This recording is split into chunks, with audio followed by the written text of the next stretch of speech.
qolib ota bilan qolgandan ko'ra otadan yetim qolib ona bilan qolganlar ko'proq daraja topgan.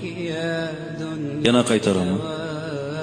Onasidan yetim qolib ota bilan qolgandan ko'ra otasidan yetim qolib ona bilan qolganlar ko'proq daraja topgan.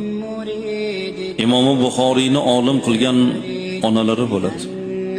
Imom Shofi'iyni olim qilgan onalari bo'ladi. Sufyon Savriyni otalari vafot etdi.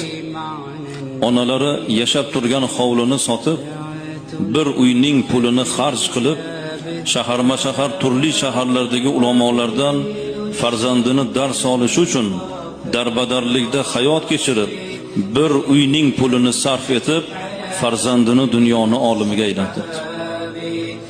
Imom Avzoiyni otalari vafot etdi. Onalari aytdilarki, o'g'lim